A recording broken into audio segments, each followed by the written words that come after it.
I think it's just going to get weirder and weirder and weirder, and finally it's going to be so weird that people are going to have to talk about how weird it is. Eventually people are going to say, what the hell is going on? It's not enough to say it's nuts. You have to explain why it's so nuts. The invention of artificial life, the cloning of human beings, possible contact with extraterrestrials, the systems which are in place to keep the world sane are utterly inadequate to the forces that have been unleashed. Welcome back to Forbidden Knowledge News. I'm your host, Chris Matthew. Today my guest is Saul Luckman. First, if you'd like to help with our fundraiser, we have links in the description. Anything is greatly appreciated. We are trying to get out to Northern California later this year to start filming, if possible. So any donation of $50 or more, and you get either a 1-hour private discussion with myself or a guest spot on Forbidden Knowledge News. You get copies of Doors of Perception, and you get the audiobook and PDF version of Corey Hughes' A Warning from History. We're booking guests for June and July. If you have suggestions or you'd like to be a guest, email me, forbiddenknowledgenews@gmail.com. Today I want to welcome back to the show Saul Luckman. He is a longtime researcher of shamanism and spirituality and an iconoclastic psychonaut devoted to exploring and exposing the truth about human history and potential wherever that might lead. Saul, welcome back. How you doing? I'm great, Chris. Thanks for having me. It's just been a few years. I can't remember exactly. Oh, yeah. what It's the been a date couple was. of years, and it is great to have you back. Looking forward to getting into this. We're going to be discussing your new book, Get Out of Here Alive. It's a deep dive into inner alchemy, shamanism, energy medicine, and the nature of this human experience and beyond. I love all of these topics. I believe that right now is an amazing time to explore these possibilities. We seem to be at a pivotal point in human history, and this information can be extremely beneficial for those on their awakening journey. But before we get into it, like you said, it's been a little while. Remind the audience just a little bit about yourself and let them know how they can find out more about you. Yeah, that's great. Thanks. Putting that at the beginning is cool. Yeah, come over to my Substack, get a free subscription, check out what I'm doing with my various projects, and there's a bunch of them. I'm a bit of a jack of all trades. I'm at saulluckman.substack.com, and please say hello. I'm mostly a writer, write fiction and nonfiction. I also write lyrics. And I've got this new book, like you said, Get Out of Here Alive. I'm also working on a new ebook that is either an introduction to that or an addendum to it, depending on how you want to look at it, called Out Through the Indoor. My last book was The World, Cult, and You, and it was another exploration of the nature of this reality construct and kind of how we can navigate here in it and maybe get out of it in one capacity or another. And then I've written, several novels and other pieces of nonfiction as well. I developed a healing modality when I was sick some years ago called the Regenetics method. You can check out Potentiate Your DNA, which is one of my books. Another book on Regenetics is called Conscious Healing. So, I'm on Amazon and other places. So go check it out and see if it calls to you. Excellent. Well, thank you for that. Give us a synopsis of the new book and what brought you to write it.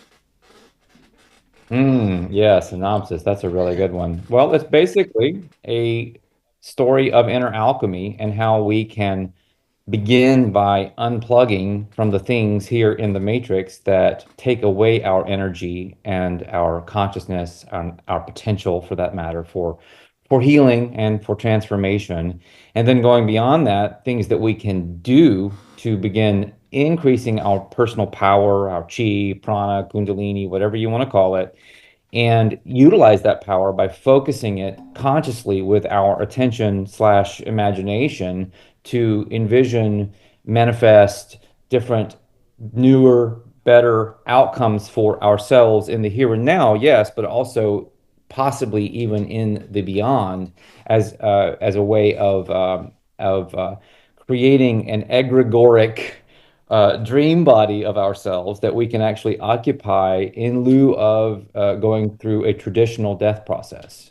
So that's a very fascinating alchemical endeavor that involves creating one's own internal philosopher's stone as a point or source of energy within the body. It's kind of in the Dantian area in men. It's in the womb in women, and it's also addressed by shamans in the Castaneda tradition, for example. It's in obviously Dantian is a reference to Eastern philosophy, Taoism, and the source of power in the solar plexus area. So many traditions have been onto this seat of potential that we have within us that must be cultivated through specific techniques that vary somewhat from tradition to tradition, from area in the world to different areas in the world. Also, historically, these things vary, but they often have a lot of similarities that reveal a lot about what I call a kind of universal human potential of transcendence.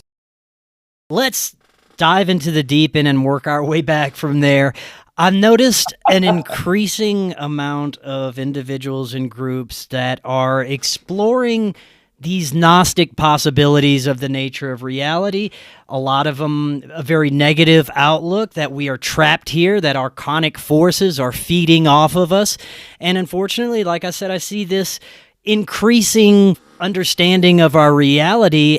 And I'd love to hear what you would tell people who look at reality in that way and how you might break things down a little differently.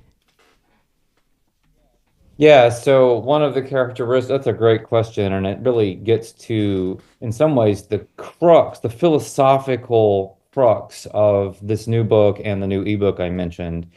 It's this idea that we must decide for ourselves whether we are agents or victims. I even mentioned in Get Out of Here Alive that in some ways my work, going back to the world cult and you as well, it kind of represents a litmus test for people in terms of where they are in their perception of their own power or powerlessness. And so, if you're an agent, what I have to say is very, very exciting because you believe in your ability to transcend. You believe that you're potentially a sovereign individual, that you are not trapped in a soul trap or a reincarnation trap unnecessarily. If you're a victim, you believe that you're trapped. You believe if you're on this wavelength, if you even think about these things, there's lots of victims who never think about these things. But if you're on this kind of pseudo-Gnostic wavelength, then and you're in the victim camp, then you believe you're trapped here. There's no escape. Don't go into the light. All of this, really, what I think of as just a kind of it's like fear-mongering hogwash, really. And the other aspect of that is that if you so much as bring up that, we're kind of in a classroom here, that this is something designed to teach us, then that's met with just ridicule and scorn typically, and certainly rejection by people who are in the victim camp. So, for example, in this new ebook that I plan to be publishing on my Substack in the very near future, it's again, it's out through the indoor. I have an entire section on this beautiful letter that John Keats wrote to I believe it was his brother, and perhaps his girlfriend when he was dying in Rome in the 1800s. He was the great romantic English poet. He died of tuberculosis. He wrote Ode on a Grecian Urn that we all studied in high school back in the day.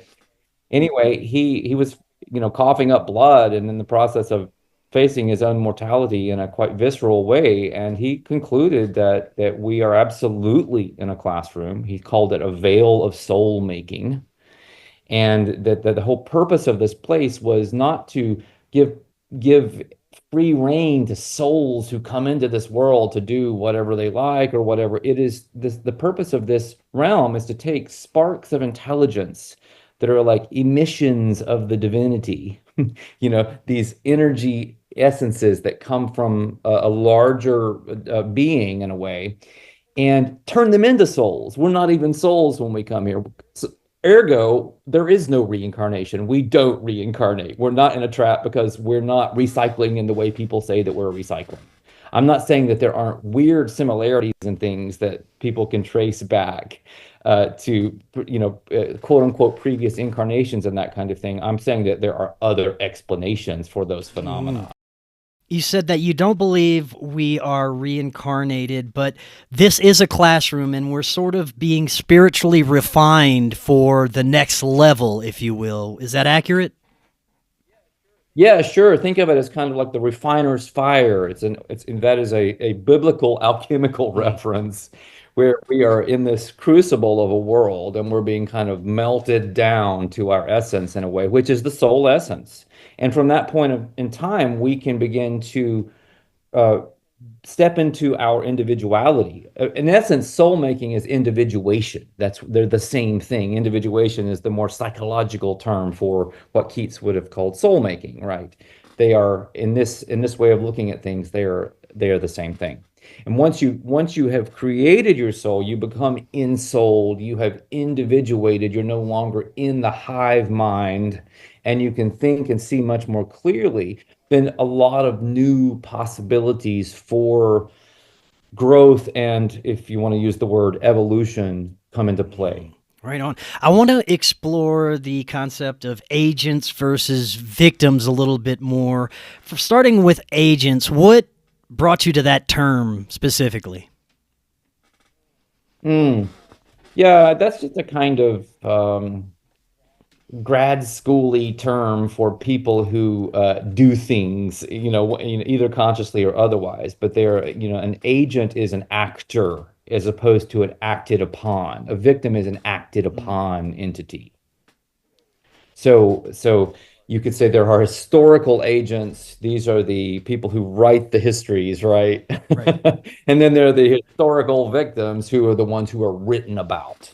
So are you the author or the dramatist of your reality, or are you a character in it? Are you just a bit player? Frick, are you an NPC? I mean, that's a whole other category of people.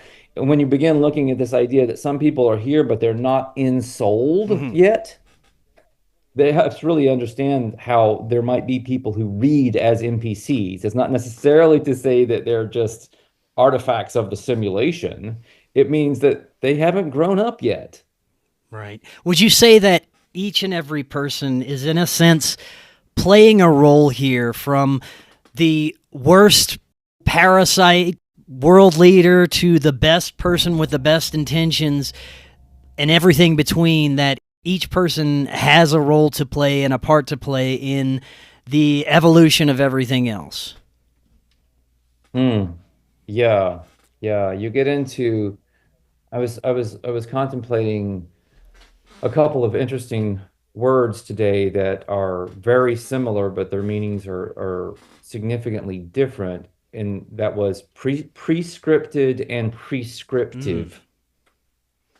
So a prescripted existence is like a destined or fated right. experience. It's going to happen this way regardless of anything you do. But a prescriptive situation is one that basically lays down how things are going to turn out. It's prescriptive, right? But it's not necessarily fate or destiny. I think that we're in a prescriptive reality, not a prescripted reality. Meaning we can become agents even if we are currently victims. Therefore, we can change not only our behavior, but the trajectory of small communities, larger communities, and all the way up to the world itself. I wanted to get into the role of paranormal and spiritual contact experiences. What is their purpose as it relates to this human experience? Are there what you would consider entities, intelligences beyond our perception that assist us and guide us? Or is it, like you said earlier, some sort of egregore or thought form that is really part of our human experience that can seem separate, but it's all a part of our subconscious that can also guide us and communicate with us in certain ways? Or is it something completely different that I haven't touched on? Yeah, that's a really you asked. I remember from last time you asked really, really probing questions. That's a good one. Thanks. So let me back up and punt just a tiny bit. Mostly when you mentioned the egregoric possibility, which was kind of the second scenario you laid out, that's kind of the short answer to your question is that's more or less what we're Mm, talking about. But I think we might want to start with just asking ourselves what is what we call reality? What is it, right?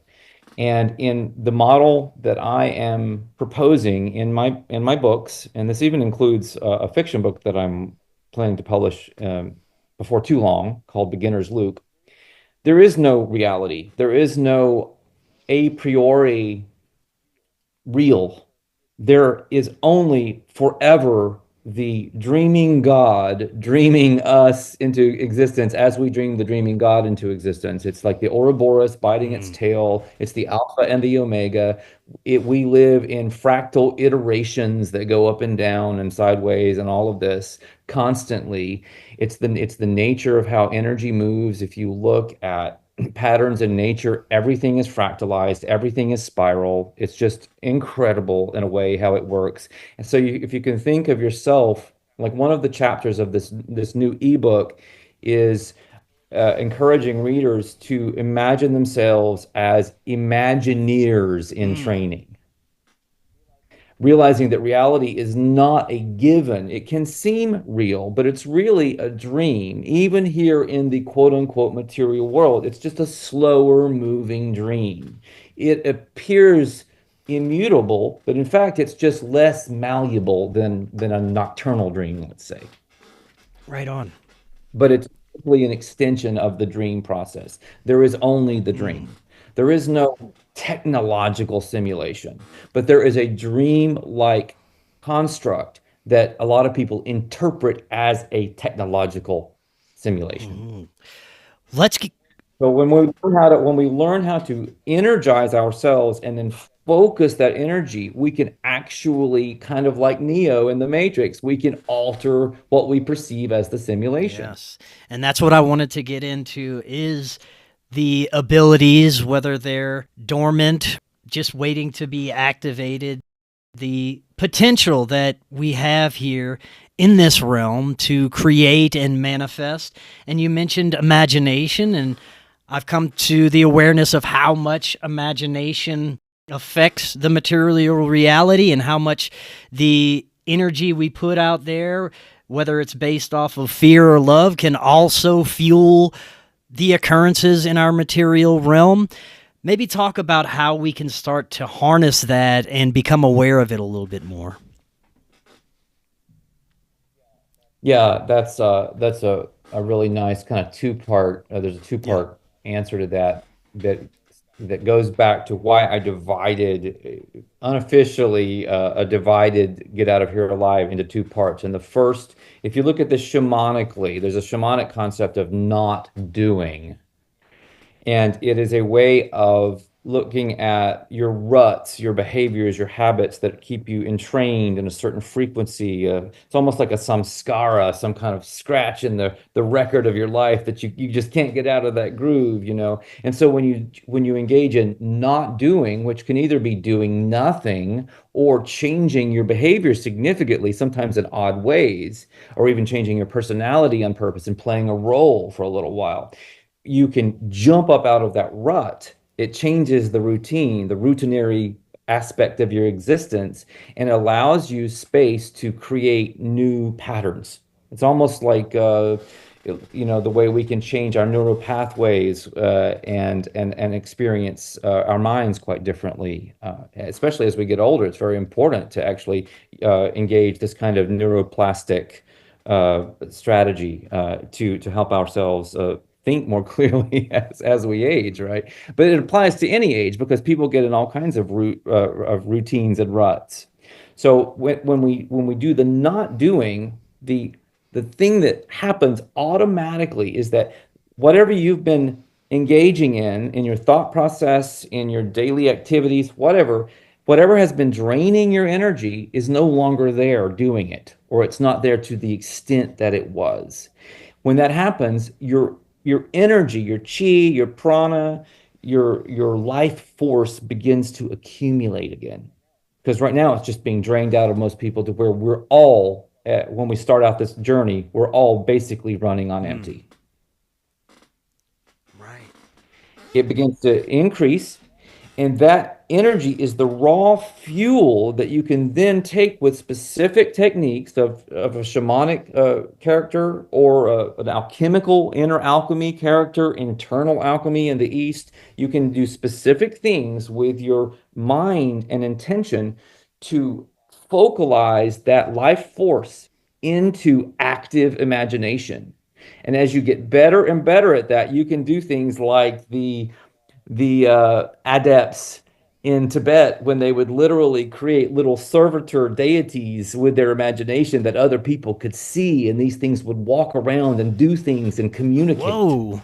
And they were real. John Blofeld writes about this in the Tantric Mysticism of Tibet. It's fascinating. Wow. Tell us a little bit more about that because I don't believe I've heard about this before. Yeah, that's just this is one of those places when people talk about Yep. tulpas. No, right. These are tulpas. So people have talked about tulpas for a very long time. I mean, John Lash has gone so far as to say, and he's, one of the Gnostic scholars. And I don't know if this is true, but he is such a proponent of the tulpa concept that he imagines, at the very least, that Mother Earth, that what he calls Sophia, or a lot of us would say Sophia or Gaia, is not just the earth that we're walking around on, but is actually a gigantic being of her own imagination. And she's tulpic in that way. I wrote a book, Kali the Destroyer, several years ago, and it's a Gnostic retelling of the fallen goddess myth.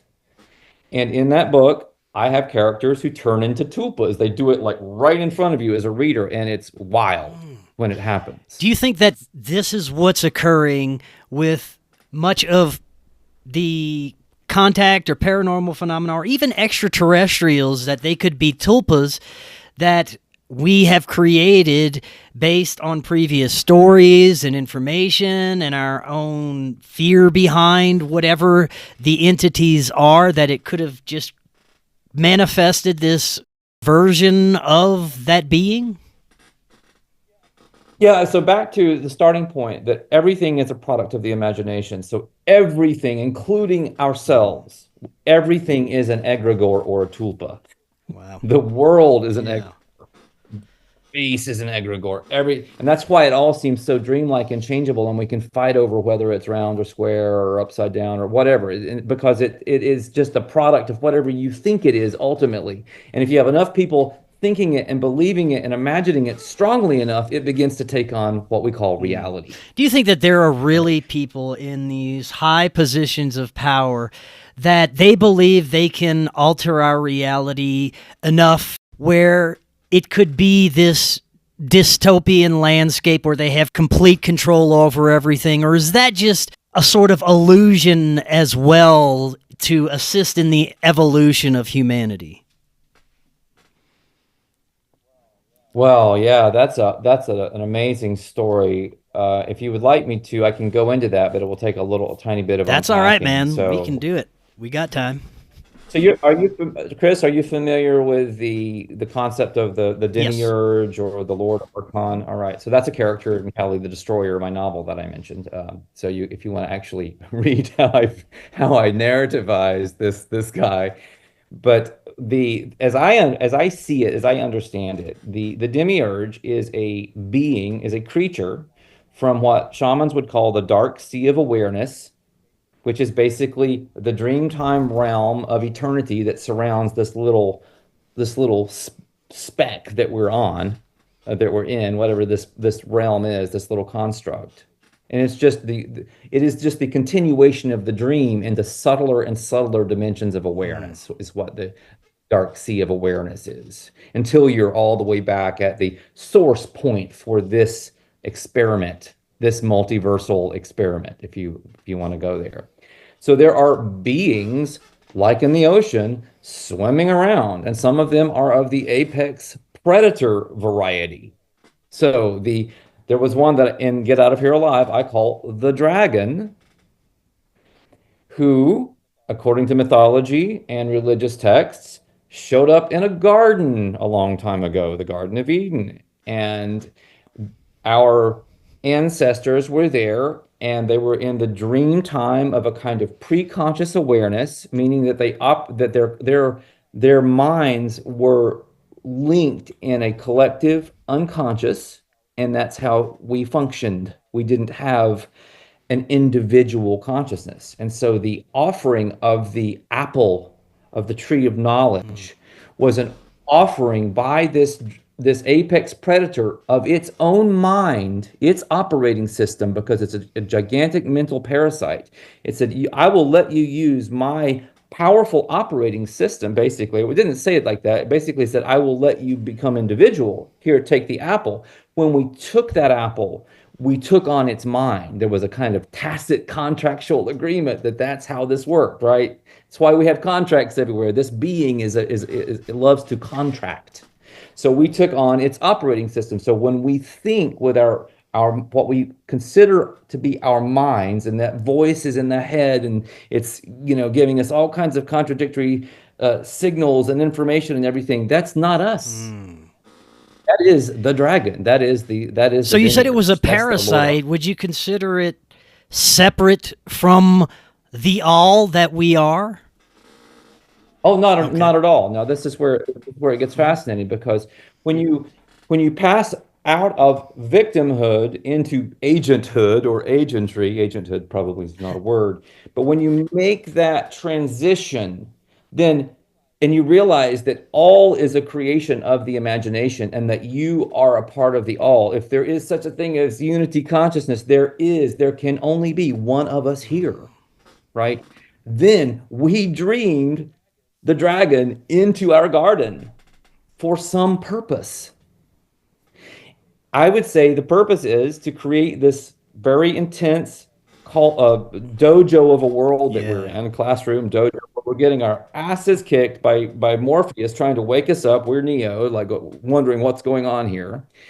And the dragon is kind of in the role of Morpheus in this analogy, and it's beating on us until we basically wake up and to our own power, including the power that we had to bring it into our existence. Now, here's the thing.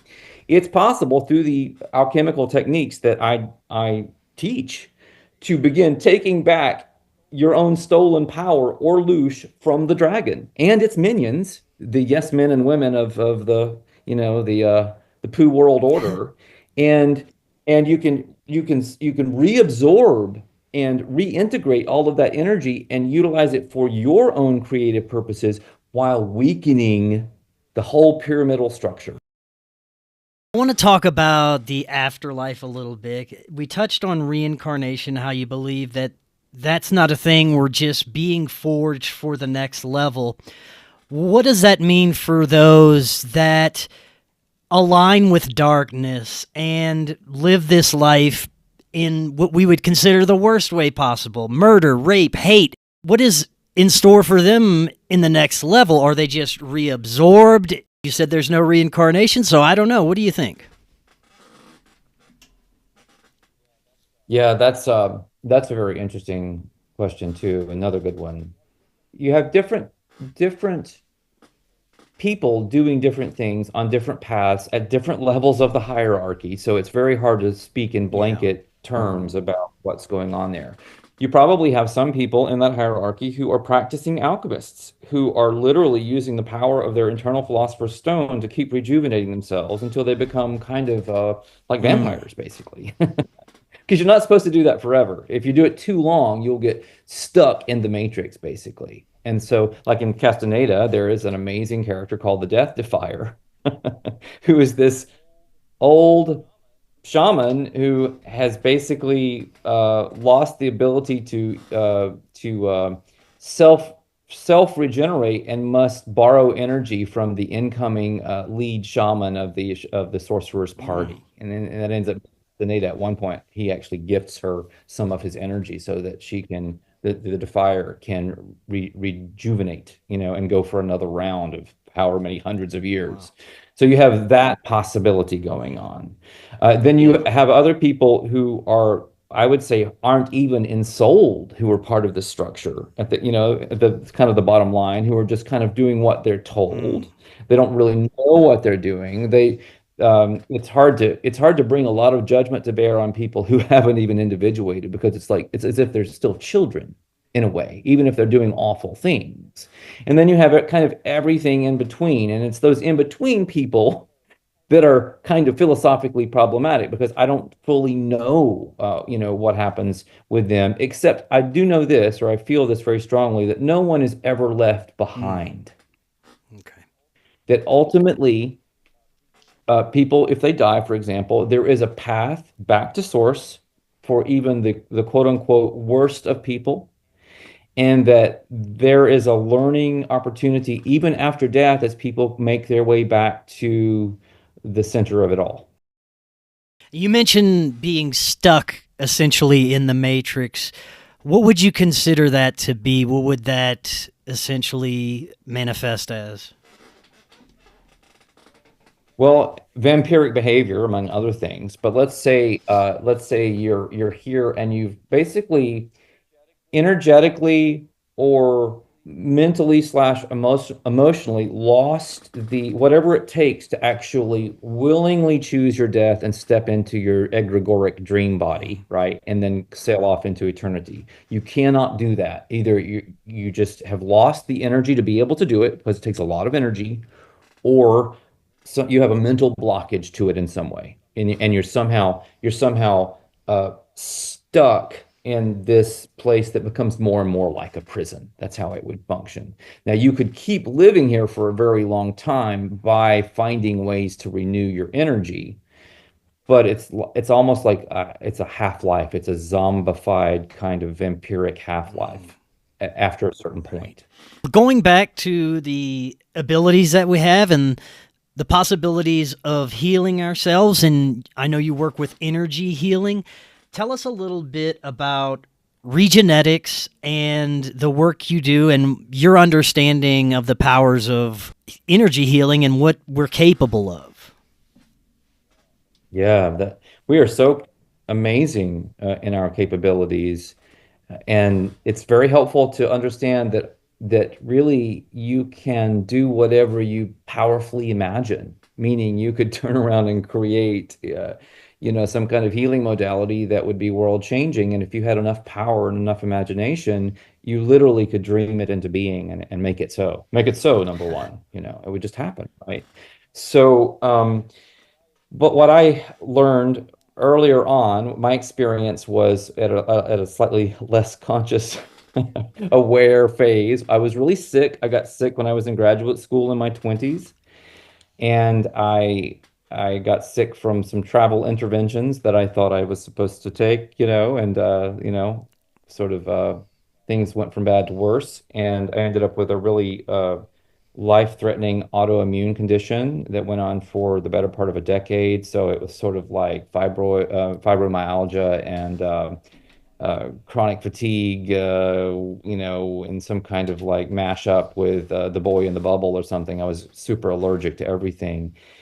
What happened was, through a series of fortuitous events, I began studying energy. I got into Qigong. I got into allergy elimination technique, which is a kind of homeopathic based technique for using the acupressure points to stimulate clearings of things that you're allergic to. And what this really taught me was that, oh my gosh, we are energetic beings. Look at, somebody could come into my office suffering from, I don't know, a sugar allergy, and you could do this little clearing on this person, and they walk out, and 24 hours later they try sugar and it doesn't affect them Mm. anymore. It's really, really bizarre. I mean, it's kind of wild stuff. So that was amazing. At the same time, I realized that that modality was only scratching the surface of what was possible, because it wasn't really getting down into, let's say, the genetic or the inner genetic level. So I began studying sound healing. I began studying linguistics and language in relation to DNA and genetics, to things like nucleotides, like vowels and Mm. nucleotides. I began looking at alchemical constructs like the green language or the language of the birds, which was this ancient vowel only code for healing and that kind of thing. So I ended up through a long story that I won't go into, developing with, I did this with my partner Lee, she and I developed it together, a modality that uses vowels in the alchemical tradition to stimulate a self-repair, self-reset mechanism within our inner genetic blueprint. Wow. And when that happened, I began healing. Just almost instantly, I began releasing stuff. I began getting my ability to eat food back. Just the darkness started clearing, and it was a physical thing, it was a mental thing, it was an emotional thing. I felt my body healing. I went through a time where I slept a lot, and I just felt myself being restored, Mm. and that was really, I mean, first of all, I was thrilled. I thought I was dying, so it was just incredible to be healing again. And then things got even more amazing when we started sharing this work with other people at a distance. We weren't even in the room with these people. We were making sounds they couldn't even physically hear, and they began to get well. Wow. They began to get rid of allergies, or their skin rash went away, or who knows what. I mean, it was just amazing. So I ended up writing Conscious Healing first. That was the first book on Regenetics. And then a few years later, I wrote Potentiate Your DNA, which teaches you how to do the first DNA activation in Regenetics, which is called Mm. potentiation. Now, I'm very well aware that frequency and sound and even music can have profound healing effects, but you mentioned language and the use of vowels also has an effect. Tell us a little bit more about that. The way I came to understand it, again, sourcing some material from the alchemical tradition, looking at what I came to understand these people were doing, I decided to recreate or attempt to recreate a my own version of that, since I didn't really have the codes necessarily that they were using for my particular purposes. I was living in the modern world. I felt like I was genetically harmed by what I'd gone through with the travel interventions and all of that. So I really felt like I needed some very heavy artillery to to get myself back on my feet. So I began looking at how you could use the five vowels in English as a kind of distillation of all of the major and minor vowels around the world. English being the lingua franca of today's world. So it is sort of the common denominator language. Everything has kind of reduced itself to English, if you will. Certainly, if you look at the internet, that kind of proves the point. And you take those vowels and they each correspond, those five of them, they correspond to the five nucleotide bases of DNA and RNA. So when you sing or and think, there's a combination here, those vowels to your genetic structure, it kind of plays the DNA. And the DNA interfaces with your aura, which is what I call the bioenergy blueprint, where all of your patterns and your traumas, your distortions, everything is stored over there in that blueprint. And essentially, what you're asking the DNA to do is press the reset button on the aura. What do you think the full potential of human consciousness is as it relates to abilities like telepathy and other PSI phenomena, telekinesis, things like that? Do you think that within time we could reharness some of those abilities, possibly reactivate those? I absolutely do, and I think some people have already done it. We have like Geller's spin boonding. That's a great word. I need to really write that one down. But the spoon bending that he did, and there's just lots of anecdotal and weird phenomena having to do with like levitating monks, and I mean, there's all kinds of things. Even firewalking is a fascinating example of this kind of thing that I think really transcends the more prosaic explanation of just mind over matter or mind body. I think there's a lot more to it than that, frankly. It's interesting in Get Out of Here Alive, one of the first activities that I mentioned for people to do to begin learning how to operate their inner commands for energy is to put a put an object, it could be an apple or something lighter than that. It could be a feather. Put a feather, but I think maybe I used a pencil. Put it on a table in front of you, and then just imagine pulling it into your hand telekinetically. Now, it's not going to happen, obviously, especially not anytime soon. But as you build your power, if the alchemical stories are true, you can get to a point where you can actually do that. Earlier, you mentioned our inner philosopher's stone, and we can essentially activate this. Talk a little bit more about that, the benefits, and what can be achieved by doing this. So think about this notion that the philosopher's stone isn't an actual stone. It is an area of energy in the body, but it's not just a random area of energy. It's an area of energy that you consciously cultivate through absorbing and reabsorbing energy from the environment, from your own experiences, from your past traumas, and even from future traumas that are like on alternative timelines or possible timelines where you've energized with by giving away your energy and attention through stress and worry about the future. So you're endeavoring to pull in all of that energy and even all of the energy from dreams that you've had from multi-dimensional experiences and timelines into the center of your body so that you become the nexus for the totality of yourself across all dimensions. When you do that, it creates a kind of almost like a hyperdimensional piezoelectric powerhouse, like a bionuclear generator of energy that can then be utilized by your attention and your imaginative faculties to create miracles. You mentioned timelines, and this is something that I've explored quite often here, and the possibility that there are multiple essential realities unfolding. What is your understanding of this, and can we readily access these other timelines just based on simple decisions that we make in our lives? So the timelines, in my estimation, are just the nature of this spiraling, fractalizing energy, first of all. So it's always happening. And then when we go through a thought process and we energize a possible timeline with our thinking, and that can be a positive or a negative or a neutral scenario, then it goes through a similar kind of fractal pattern. And so it nests in with the fractal structure of a reality. So it's like, Russian dolls and fractals within fractals and all that. So you kind of have to get geometric and nerdy to see it. But, just think of like an MC Escher painting or an Alex Gray painting or something like that. And you'll begin to sort of experience it more viscerally. These timelines are very real because we don't have the. I've said over and over again that we don't, as human beings, the way that we are structured, we do not have the luxury of just imagining anything.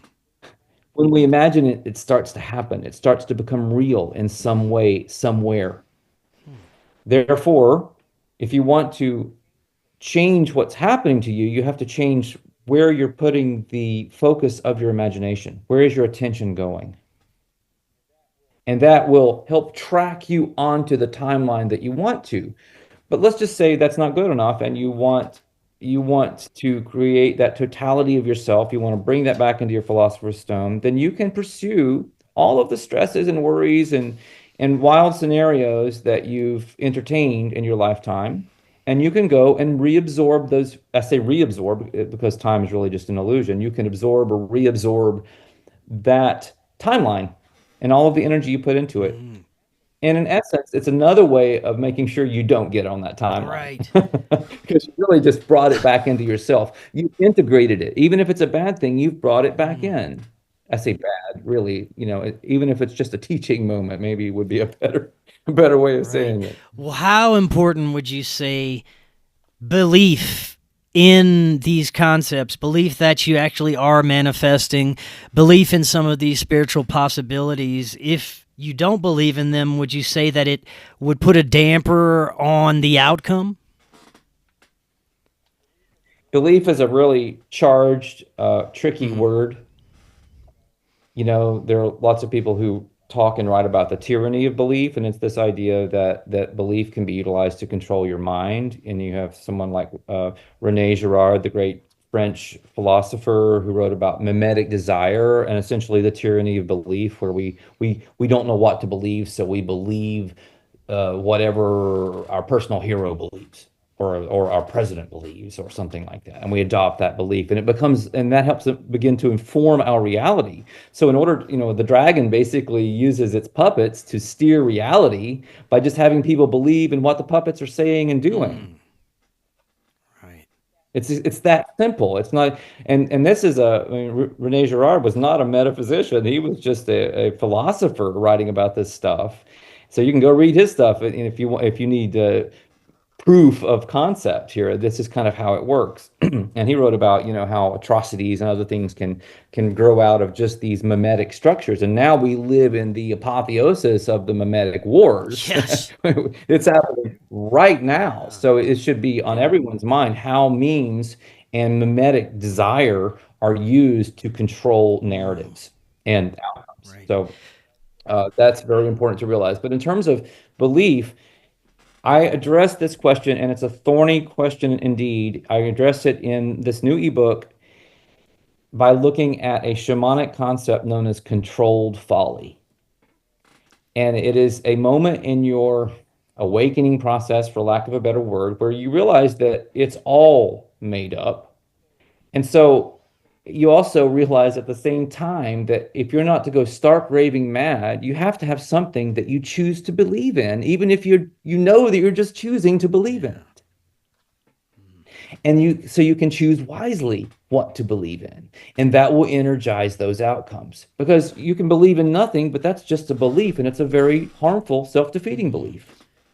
Everything you do is a choice to in what of where to place your belief, which is in a negative way that ends up being something like a loosh factory for yourself. In a positive way, it's like active imagination where you are creating your reality mm. consciously. Going back to manifestation, this is often looked at as a very woo woo topic that most don't give much credence to, but I've experienced this in my own life, and I know there are extremely real possibilities behind it. But as far as advice that you might give people on techniques for this, what would you tell them if they're having trouble manifesting things in their lives? What would be some steps that they could take to get better at it? Yeah. Okay. So I'll plug my books because I Yeah. do go into this subject matter, and it's much more than I can cover right here. But here's the rub on manifestation and things like The Secret and Law of Mm, Attraction, is that in theory what they're proposing is accurate. You can think in a certain way, imagine in a certain way, feel in a certain way. I've written about, for example, the power of positive feeling as a kind of complement to the power of positive thinking, and you put those two together, and then you're halfway there. It's a really powerful combination. So these are all accurate descriptions of the process, but what these movements and sometimes I want to say these cults almost have in common is that they don't address what you need to have in you to make that work, to make the imagination active and to make it actually functional in manifesting things. And that is enough personal power. mm, If you don't have the power, it's like you've got a great car, but it doesn't have any gasoline, or it doesn't have or it's just out of electricity if it's an EV, right? It's a wonderful car, but it won't go anywhere. It has to have a power source. So without cultivating personal power, manifestation is just a crapshoot. mm. What would you consider to be personal power? This may be different for different people, what they consider to have in their lives that makes them powerful, but what would you say that is? Yeah, it's very specific. It's got different names historically. It's life force, it's subtle energy, it's torsion energy, it's scalar, it's orgone, it's mojo if you like that. It's prana, kundalini, chi, How many names Hmm. can we give this force? It's the subtle energy that creates the world through the focalization of the Hmm. imagination. And how would one go about harnessing that energy and utilizing it? So, if you don't want it to be unnecessarily wasted, there's a process as you absorb the energy and you put it down into your philosopher's stone where you pack it in. You use your ability, the same ability you might use to telekinetically move a pencil to yourself. You can use that push-pull force to pack the energy into the philosopher's stone so that it becomes more and more dense and energy filled until eventually it kind of self powers up. It's kind of turns on. When it does that, then you can utilize some of that energy for manifestation. You can use a lot of it if you want to manifest something really large. But here's the problem with that. If your goal is to get out of here alive, you cannot use that much of it because you need it to go on your journey into eternity. We got a few minutes left. Is there anything that we haven't covered that you think would be important to add to the discussion before we close out? Yeah, I do. It's just related to all of this, and it's a subject that I've been working on now over the last three books, and that is this idea that where we place our attention is so important for our individual and even collective well-being. So what where I'm going with this is there is so much black pilling, doom scrolling, truthing, conspiracy theory. Just it's so over the top, so overkill. Not all, there's no way all of it can be true if there's such a thing as truth. So obviously there's not such a thing as truth, is the way I process it. And so you're choosing to place your attention somewhere.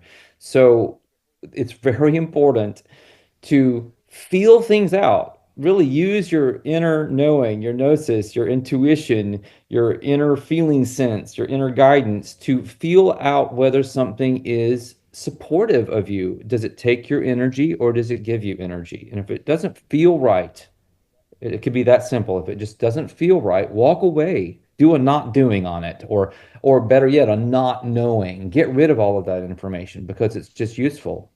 I mean, it's just useless in the in the long term, whereas the energy that you can use to manifest is the useful thing.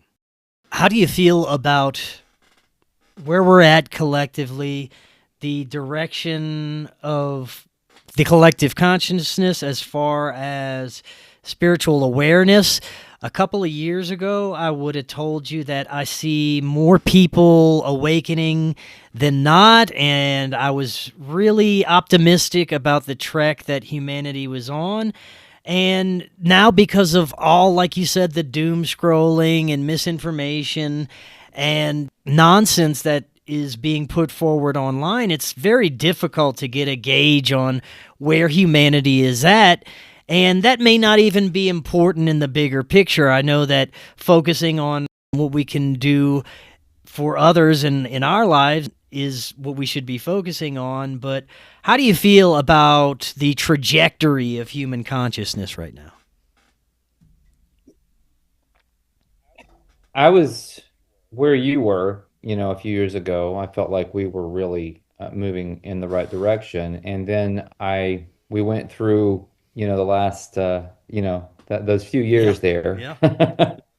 And then in the aftermath of that, and I see such a rise in tribalism, Yeah. victim consciousness, shaming, guilting, blaming, not taking responsibility, people just engaging in all manner of hyperbola, whether that's against the left or against the right, and never even trying to have an adult conversation about Yeah. anything. Just a bunch of unensouled NPC types wailing away, with some brave, intrepid inner explorers out there, bringing a little light to this dark room occasionally. But really, I don't see I don't know that anything has changed at this point in time if you look back at human history because, or at least recorded human history, because it just seems like we're going in circles in many Yeah. ways.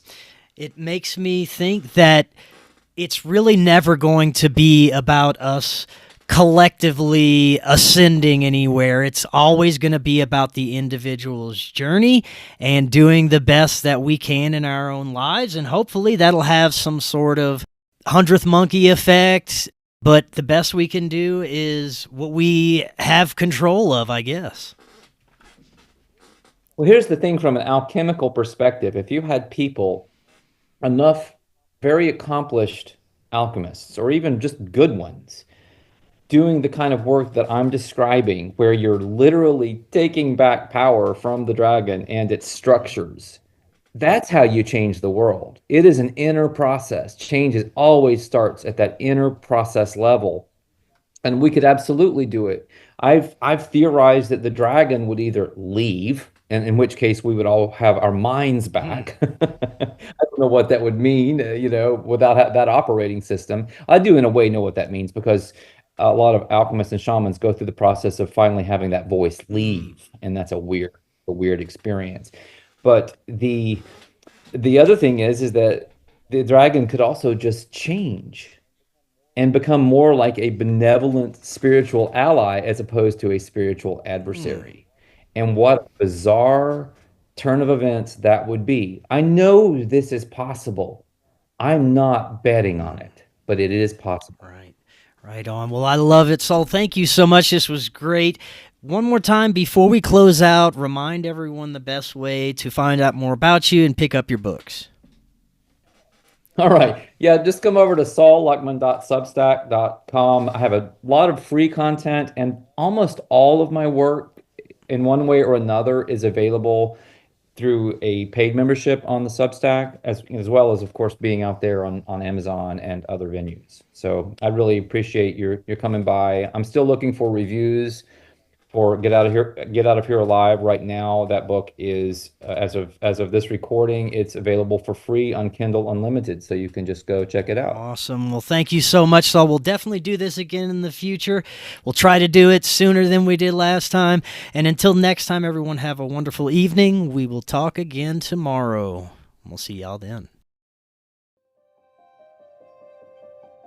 The nature of this experience seems to always be just beyond the reach of our science, technology, and consciousness collective. There's layers upon layers upon layers. It does add such an element of mystery to this place. Why are we here? We're getting closer to the truth now. There's too many people experiencing profound interactions with conscious entities. I'm focused on the non-human intelligence contact phenomenon in dreams. Dreams involve interactions with real entities. People are waking up paralyzed. They're sensing or seeing something very evil in the room. I have experienced sleep paralysis. Shadow people start to appear.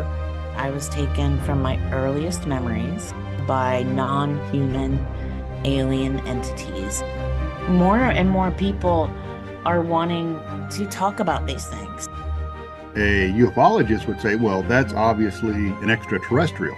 And a paranormal researcher would say, well, that's a ghost. Well, what if it's all of those things and none of those things? The entities, the intelligence that were just beyond our understanding. There seems to be something a little extra that can take forms of anything. I can't believe what I've seen, but it continues on a daily basis. We're definitely not alone. UFOs, UAPs, portals opening up. I live with all this supernatural stuff. You kind of grow up with that around here. You see a lot of strange things. I don't like to talk about skinwalkers too much. I had an experience with a skinwalker entity. People, they would say they would transform into bears, into wolves. There's these bad things that occur. Ghosts, UFOs, and all types of things coming from somewhere. Our beliefs, our emotions, and our fears all seem to heavily influence the nature of these experiences. There is so much more that we just don't have time for in this busy, loud, noisy life that we lead. All of this is planned. Everything is synchronicity. There's so much more out there. We really are picking up such a small percentage of the electromagnetic spectrum. The world is an amazing place. It feels like we're gods in training.